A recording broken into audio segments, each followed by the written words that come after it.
Hi, Doc Check here. Today, susubukan nating i-check kung right or wrong ang ilan sa mga statements tungkol sa mga antibiotics. Game? Unang kasabihan, mag-antibiotic agad tuwing makakaranas ka ng common cold. Wrong. Dahil ang mga common colds ay usually dulot ng viruses at hindi bakterya. At tandaan po natin na ang antibiotics ay pangontra laban sa mga bakterya. Kung kaya't pagdating sa mga common colds na dulot ng viruses, hindi ito kayang gamutin ng antibiotics. Next naman, ito medyo connected sa first statement. Ang sobrang pag-inom ng antibiotics ay mas nakabubuti sa ating katawan. Wrong!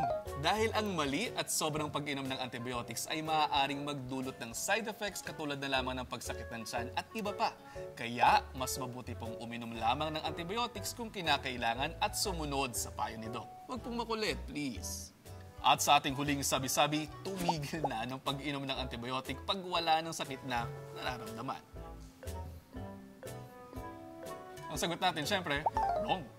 Mahalaga na susundin po natin ang payo ng doktor na mayroong kinalaman sa pag-inom ng antibiotics. Ito ay dahil kapag huminto agad sa pag-inom ng hindi nakaayon sa advice ni Doc, maaaring hindi tuluyang gumaling ang impeksyon at maging dahilan pa ito para magkasakit muli. Kaya importante na sundin lagi ang payo ni Doc sa pag-inom ng tamang antibiotic at kumpletuhin ang pag-inom nito base sa payo ni Doc. Tandaan din na ang antibiotics ay hindi vitamins. Huwag itong iinumin kung walang indikasyon o payo ni Doc. Okay? And that ends our video. Kung may mga kasabihan pa kayong nais mabigyan ng sagot, comment and message us at sasagutin natin yan. At huwag na huwag kalilimutan, kung may mga tanong kayo sa inyong mga doktor, tanungin nyo yan lalo na kung tungkol sa inyong mga kalusugan.